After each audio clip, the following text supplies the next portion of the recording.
Hello, you're listening to the K-12 Tech Podcast, bringing you insights into the world of education technology.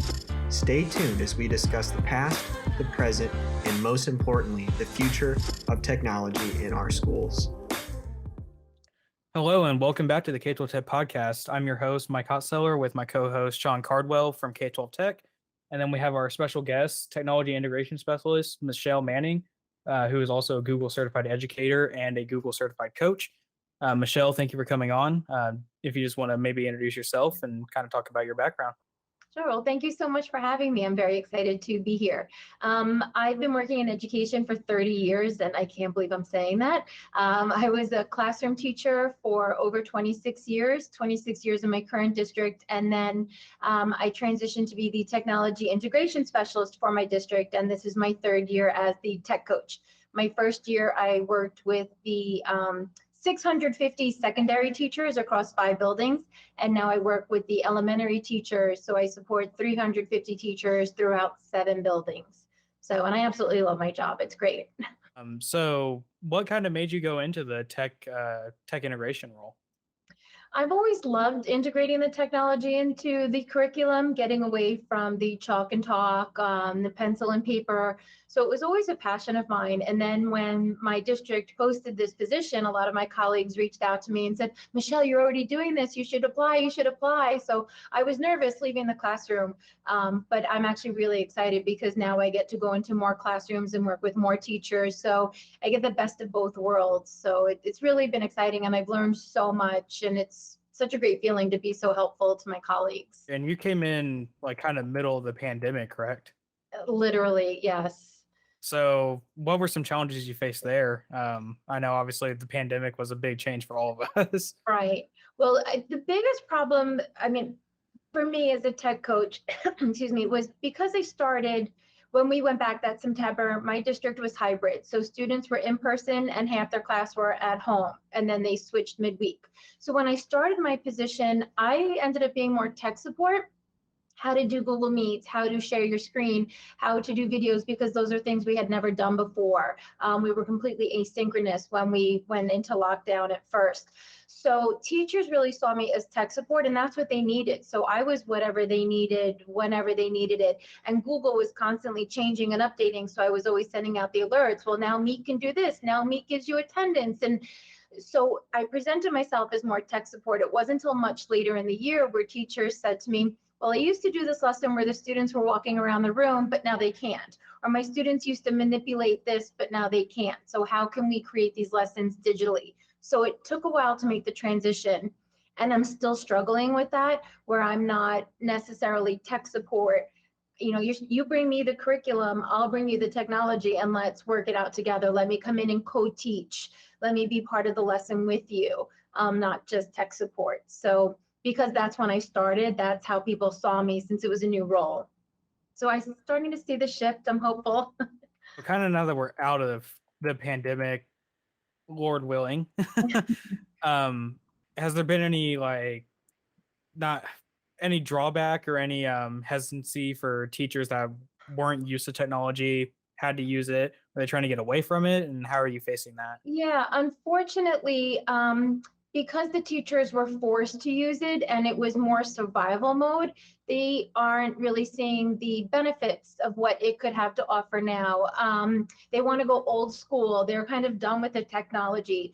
I was very fortunate. I attended ISTE in New Orleans this past July, and Rich Collada gave this great speech about shifting from that emergency remote learning to effective digital learning. So shifting from tech skills to digital pedagogy. So many people, like, the kids are good at tech, they're good at tech. I'm like, well, it's not really about the students being good at tech or gaming. It's about transforming your lessons, freeing you up so that you could work with students in small group, providing those modifications, differentiating your assignments. There's so many great things that came out of this push with the technology. So let's embrace those to make our curriculum and our classrooms better and provide more support for our students as well. Well, and it does seem like a lot of schools have been utilizing Google Classroom, Google, every Google app you can possibly imagine out there. But I know just from talking to you before we started recording that you've been utilizing Gamify, which is something that I am not familiar with. So do you want to talk about a little bit about that and what exactly it does and what you use it for and how teachers can use it in their classroom? Absolutely. And my district is a Google school. Google Classroom is our LMS.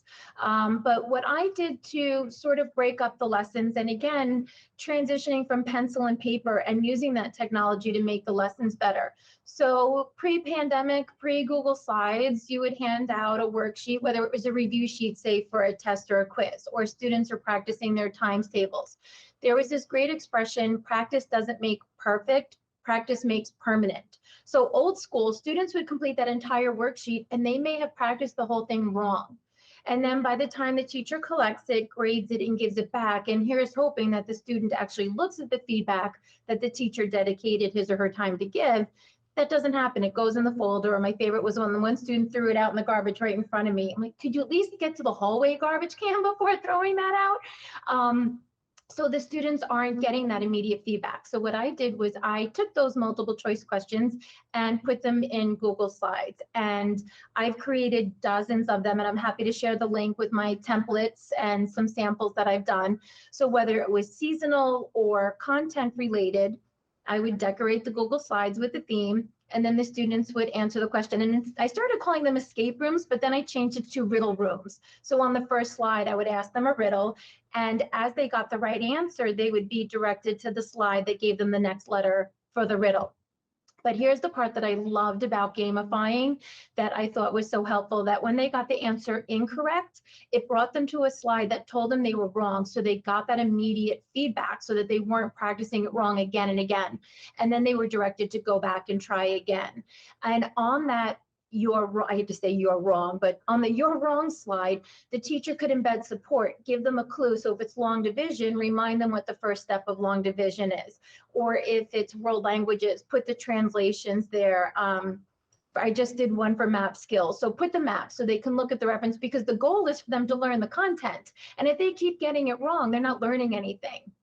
So this way the support is embedded.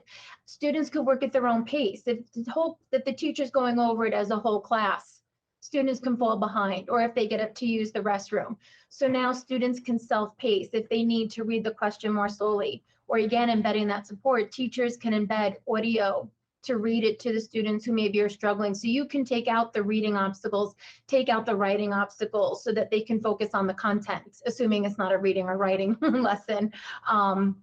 So there's just so many opportunities for the students to succeed, and all the embedded support. And you can differentiate. If you have students who are ready to add fractions with uncommon denominators, they can get that riddle room. And the students who still need common denominators can get that one, and then work their way up. And this way the teacher can be working with different groups at the same time instead of whole class. And I can go on for hours about all the different advantages to gamifying. And then one final advantage to it is if you gave your students their traditional pencil and paper, when they're done, they're done. They're not going to take their eraser and erase the whole page and try it again. So with these riddle rooms, the teacher can post it through their LMS, and then the students, when they're home or extra help, can go back and try it again. So if they didn't succeed, it's still there as an opportunity and a learning tool for them. So this isn't an app or anything. This is all just through Google completely. Mm-hmm. It's all hyperlinks. And sometimes I do bring in Cami. I absolutely love Cami. So I have done some lessons where the question will be hyperlinked to a Cami file. So the students can annotate and work on a PDF. So say they're working on map scale. They can go to the map on Cami and measure it or draw it. For more of accountability, unfortunately, the downside with the gamification is there isn't a lot of accountability. The teacher cannot see the student's progress. So by hyperlinking it to a Cami file or a Google Doc, the students can show their work and toggle back and forth between the two. But a basic escape room is just simply hyperlinking 3 pages together. So it's resources that every teacher has available. It is readily available. Yeah. There's no extra cost. Right. But schools that are on a very tight budget to large schools that may have more funding, anyone can use it. Right.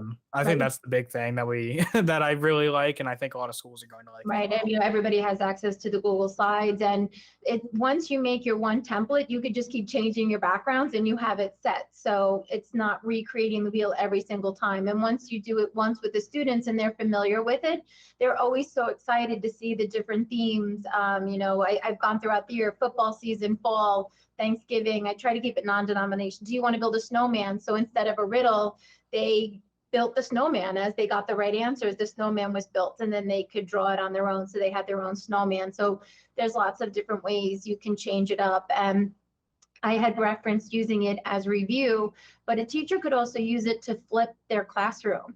So instead of putting the question, the teacher can embed a video, whether it's a video that the teacher recorded of themselves modeling the lesson, or a YouTube video, or a curriculum related video, and then the students can watch it and then practice it on their own and advance through the lesson at their level. So it takes the teacher away from the board. They're not tied to the front of the room.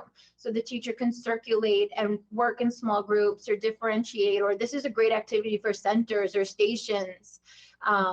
Sometimes they've even embedded links to websites so the students are doing research. So are they doing the research correctly? So there's so many ways that you could modify this, from introducing a lesson to assessing the lesson. Like we said, it sounds extremely versatile. Everyone's got access to it. Mm-hmm. Kind of at an earlier statement you made with the whole get a worksheet back, erasing it, or not even looking at it. I'm guilty of that. I get it back, I'd put it in my folder, not paid any more attention. What I really like about this is it's readily available for not just the teachers, but the students as well. They can access it. Most schools have Chromebooks or iPads or some kind of equipment nowadays, one-to-one device. They can always access it at home, work on it at their own pace.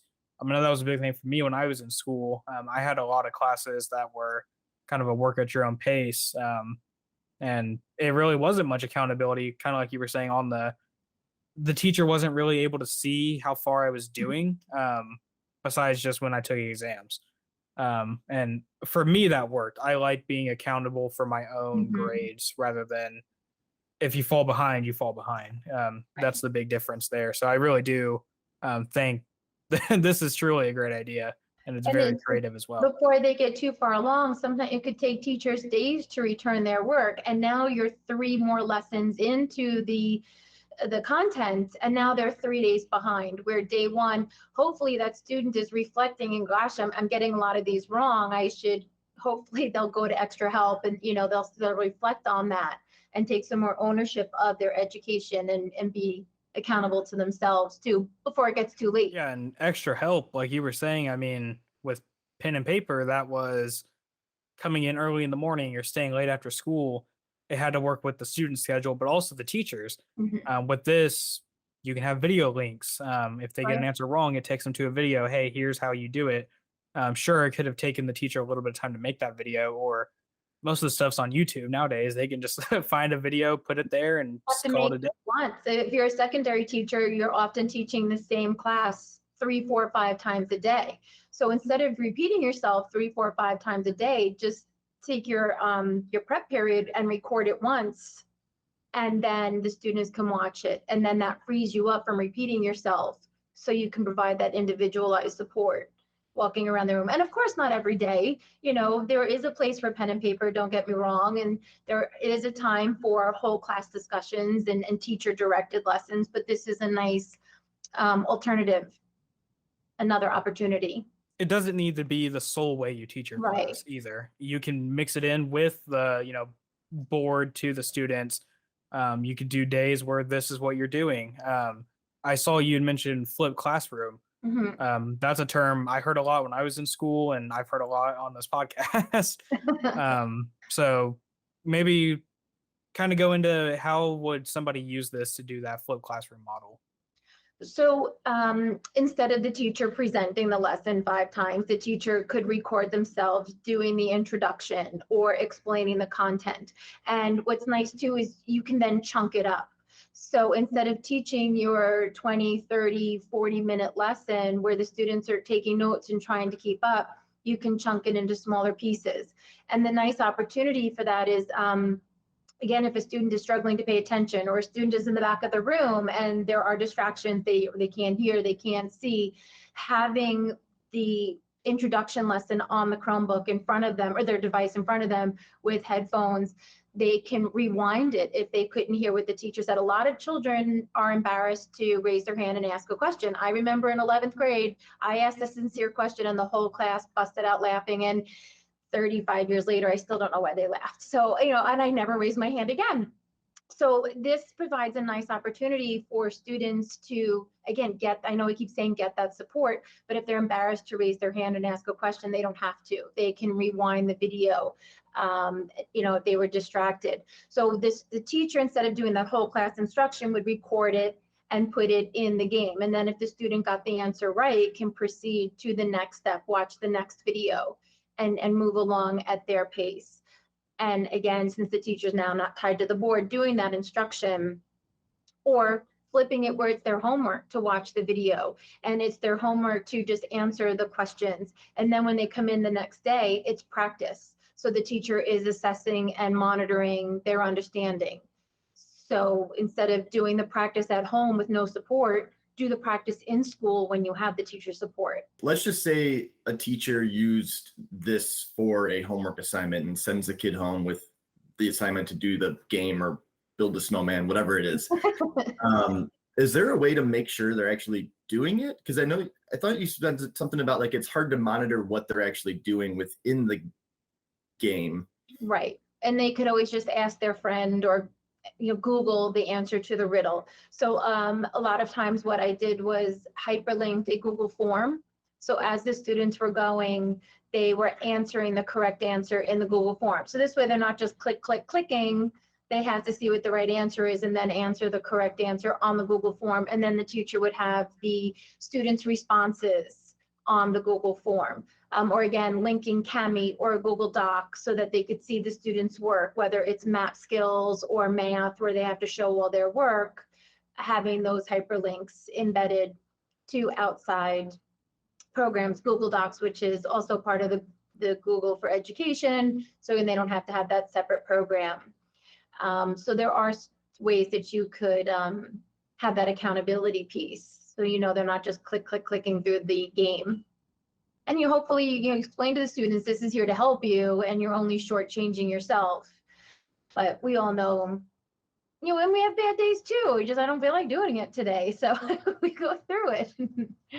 I know college, that's a big thing. I mean, you're paying to be there. So Right. most of my professors were, if you don't want to show up or you don't want to do the work, I'm getting paid. That's on you. So, Right. I mean, that's kind of how a lot of my teachers in high school were too. With some of my advanced classes, especially that were for college credit, they treated it like that. And so if I didn't do my work, they were more happy, but Right. they didn't make a huge deal out of it because it was on me. Intrinsic motivation. This is going to help you. This is a resource that you have if you want to do well. And the thing with the gamifying, it's fun. So they are more likely to do it as opposed to a worksheet. And also too, if they look at this huge worksheet with 25 or 30 long division problems, that's overwhelming. That's intimidating, especially to a student who is struggling. And if they're struggling to get through number one, and now they're looking at the rest of the page, they're not going to be motivated. They're going to shut down. So gamifying paces them, chunks it one at a time. Here's one question, just focus on this. Don't worry about all the other questions. So hopefully that will motivate them. And the students were excited. Can you make a riddle room for this? Can you make a riddle room for that? So it motivated them to complete the activity authentically because they wanted to know the answer to the riddle. Or I did one for ecosystem. I'm sorry, not ecosystems, energy. So they did one for coal, one for biomass. And because the coal one, I connected it to Minecraft. Now, I never played Minecraft. My children are older, so I had to do a lot of research, and I was texting my 23-year-old son, what do you know about Minecraft? So that I could create this. And the teacher said, as soon as the students opened it, and as soon as they saw the background, oh, it's Minecraft, and they were so excited. So that's the other advantage to gamification. They're excited. And it's thematic, and they don't realize it. They know it's the same lesson, but it's not the same lesson, but it is the same lesson. I'm a big believer in hands-on interactive learning. It's how I learn best. And I think this is definitely a good way to, like we've been saying, implement that into the classroom. Students are excited because you can tie it. You can use whatever GIF, whatever you want to call it. You can put whatever you want that you think is going to draw the students' attention. And I mean, if they're focused and having fun, they're more likely to retain that information. Right. Absolutely. And you could even turn it around a little bit. When I was in the classroom, when I would be reviewing, I would assign the students a review sheet for homework or the day before a test, pencil and paper, pre-pandemic, before we had one-on-one devices. And then I would go over the review sheet, and I wasn't sure that the students were checking their answers. Are they making sure they have the right answers on their worksheet to go home and study? So I'm a big football fan, and not just because of my last name, Manning. I've been a Giants fan my whole life. So I created this activity in the classroom where I actually put some of the wrong answers on the board, and I made red flags for all my students, and I wore a referee jersey. They could wear their football jerseys. And so when they saw me put the wrong answer on the board, they could challenge it and throw the red flag. So I made one of those I gamified it. I put the wrong answers so they could challenge it, and it was interactive. So the football one, the objective is to move the referee along and the yard markers, all the way down from end zone to end zone. So changing it up, giving that challenge. I've also made ones that were carnival themed. So they're playing skee ball or musical chairs to make it fun. And like you were saying with wearing the referee, to gamify a lesson, it doesn't have to be through Google Slides. You can do it. You can do it with pencil paper. You're in front of the class with the board. As long as you're making it fun and making it interactive for the students, you're achieving the same result ultimately. They were paying attention. Nothing is more exciting than catching your teacher making a mistake.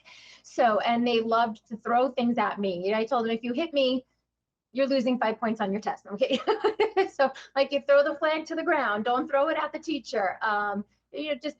Just to change it up a little bit. I used to, when I taught social studies, Gilgamesh, he built a wall. So I bought a Jenga game and I wrote questions on the Jenga pieces. So they would push out the Jenga pieces to answer the questions, and it resembled the brick wall that Gilgamesh had made.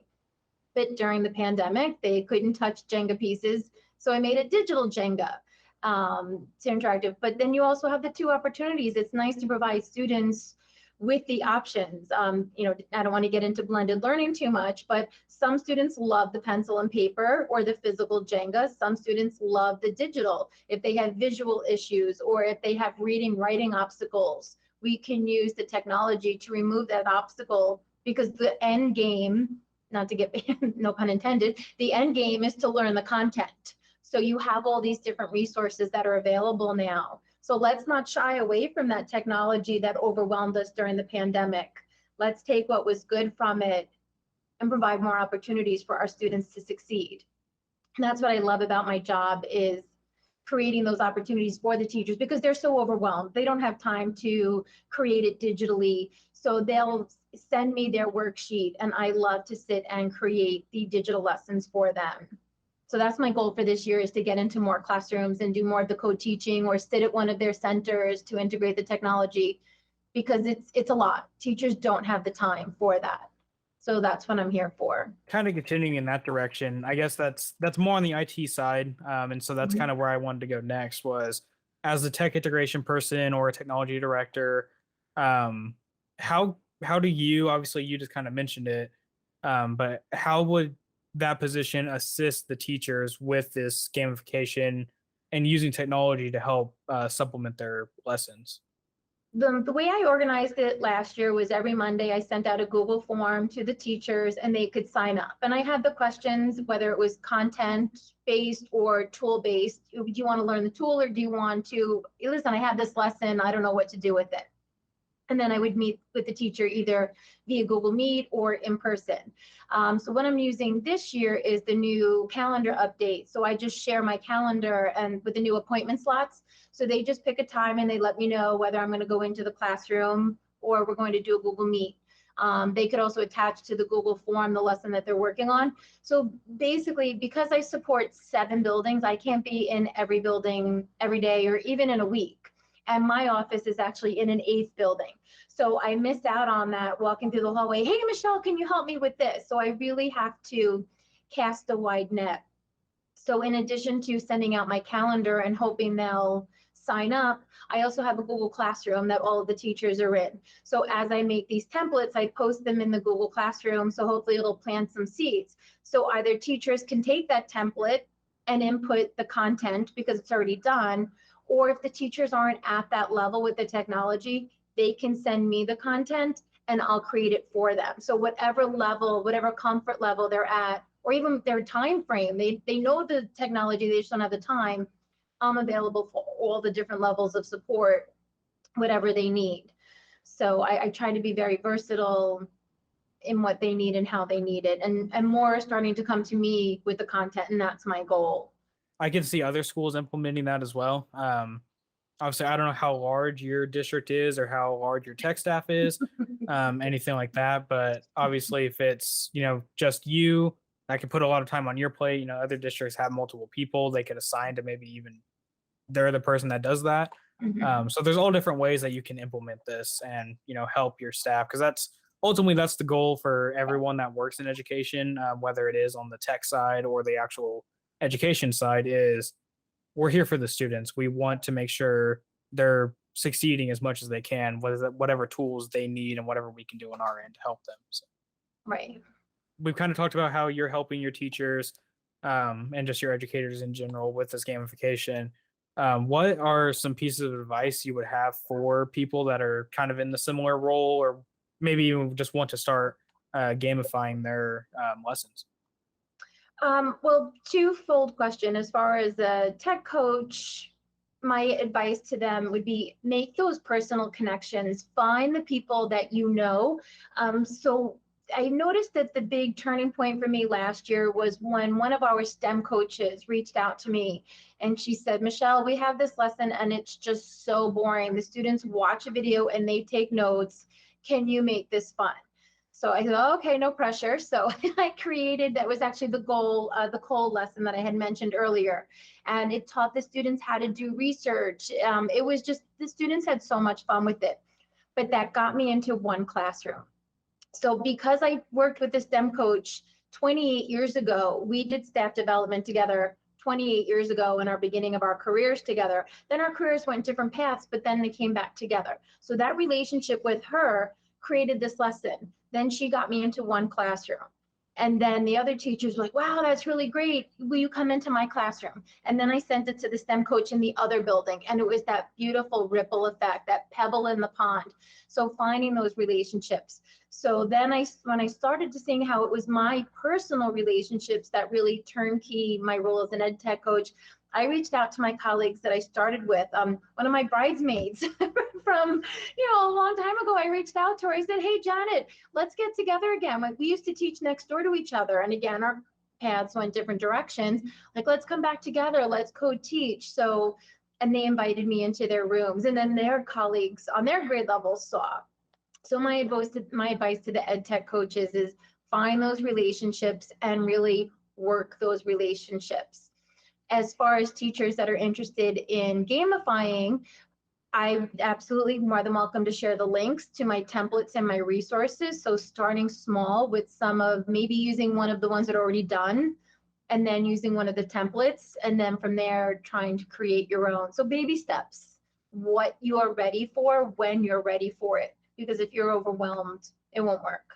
There's a lot of different apps, right? And different programs people can use for learning. And I know from being in the education side of things myself for a handful of years, going to different conferences, a lot of times when they talk about different apps and programs like this, it almost seems like it's very much geared towards younger grades, maybe up through sometime in middle school.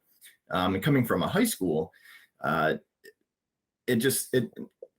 things like building a snowman, like I couldn't imagine senior in honors bios wanting to building a snowman. And it's right. So do you see Gamify and some of the other things you and your teachers have used to be able to move into that high school kind of world? Because I feel like high school does end up back with like the paper and pencil and tests and get ready for the SATs and the ACTs. Right. And that's kind of where you're at.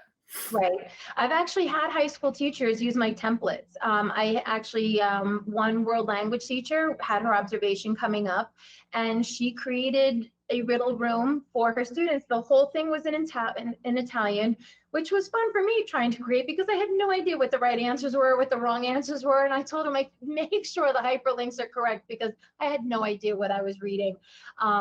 And so it actually took them through traveling. The unit was traveling. So they started at the airport, and then they worked through checking their luggage and security and takeoff. And it worked through the whole process of what the unit was. I've done lessons for family consumer science where they're practicing interview skills. I did a whole Office themed. So obviously Office, the TV show, is not geared for younger children. So I just changed the background to the Office characters. So Michael Scott was interviewing people. Can he ask this question, yes or no? And so I had the GIFs where the Office staff was yay, or the Office, Michael's going, no, no, no. So if you pull in on the content that they're interested in, that they're familiar with, again, I feel my age making these because I'm so out of what's cool, and even saying cool isn't cool anymore, but you know what I mean, what they're interested in. So I have had high school teachers use these, and sometimes high school kids like a break too. They like to think they're so old and mature, but they actually have fun with some of these. Even now as an adult, looking at 24-page documents just on paper is not fun, and it still burns me out. So I'm sure even in high school, I mean, for me, so I'm 22, so I was in high school 4 years ago. My children are older than you. Go ahead.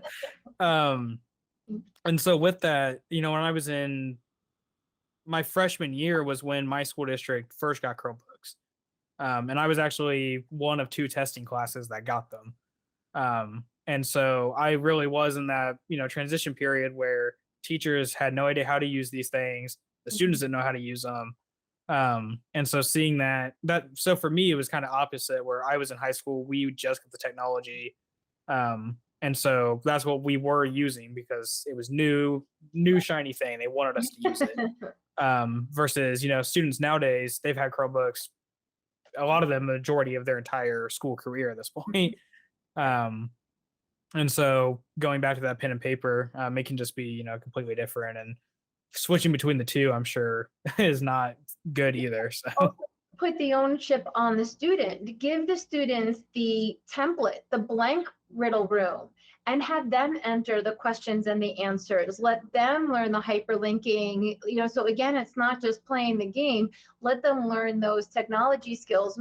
Students, yes, they know how to play video games. They know the technology on their iPhone, but do they know how to use basic Google Docs and Google Slides? So you can take it to another level where they're not building the snowman. I had created that because it took the language and the riddle out of for the younger children who don't understand what a riddle is or don't understand the letters. They can't read the word that they just spelled out with the riddle room. So that's why I did the snowman. But for high school students, instead of building the snowman, let them build the riddle room. Let them do the research. Let them come up with the questions and the answers, so that they're building it and also learning the tech skills as well. So you can modify it in so many different ways. The accountability aspect of, can you track if the student's actually doing the work? Well, if you make them make the lesson, yeah, there you go. So they can trade, do their groups and so on. And so then there's also the review. So there are definitely ways that you can modify this up or down. Yeah, I mean, if the student makes it, you can have, you can do groups, they can make it, and then they pass it on to a different group to actually play through it. Right. As, like you said, as a review, and that way they're all working together. That's the big thing. So right. And if the student was absent, say I'm thinking like chemistry, if a teacher had done an experiment, the student was absent and missed the experiment, if the teacher had recorded that lesson and now you can embed it into the videos or into the games, the students can see it without the teacher having to recreate the whole experiment or activity for the students to complete. But I think a big piece of advice that I would even have, and it isn't just for this, but just don't be afraid to fail, or you'll make one that doesn't catch the interest of the students. don't stop doing it. You're going to learn. We're all lifelong learners, so you'll learn what works and what doesn't. I'm sure you've had lessons that students you put time into, you made, and students just weren't interested in it. Right. Everyone's different, so I mean every student's going to have different preferences, and I'm sure you've learned throughout your time doing this that what works and what doesn't. So And I think that's also another reason why it's so important to bring in that technology and not push it aside, is because what works for one student doesn't necessarily work for another student. So giving them the choices and the different experiences. And again, you're not going to gamify every single day, but yesterday was the pencil and paper and today is the Gamify. So you're again casting that wide net to reach all of your different students. Well, and you mentioned chemistry and experiments and taping things and filming it or whatever. And I taught chemistry for a few years. I didn't know that. It's definitely better to fail at making a Gamify than it is to fail at making a chemistry experiment go bad. Right. We'll record this successful experiment so that way they can learn from that. It's a lot safer that way. Yes. obviously you've been doing this for a while. Do you present at all besides obviously you're on our podcast? So there's that, but do you do any presentations, have any YouTube videos that maybe other ed tech coaches, tech directors, teachers can look at that are public that they can use as a resource? I do. I'm just building my social media profile now. So I do have a YouTube channel, Twitter, Instagram. I'm just starting on TikTok. I kind of feel too old to be on TikTok, but I'm learning. But my handle for all social media outlets is @Manning Tech Talk. So I'm slowly starting to post videos there and different resources, but I was very excited. I did present at ISTE. I'll be presenting at NICE-Gate, which is New York State, later in the year. I'll be presenting at Lights, which is Long Island, in October. And I do all presentations for the district where I teach. That's a big part of my job is the PD. So presenting at faculty meetings, superintendent's conference day, small group instruction, one-on-one instruction, morning coffee clutches, however I can get to them. So I do a lot of presentations, but as far as the general public outside of my district, I am starting to branch out on some of the social media sites. Be sure to follow. We'll make sure to link all of her social medias as well. We appreciate everyone listening today. And Michelle, thank you again for coming on. Thank you so much.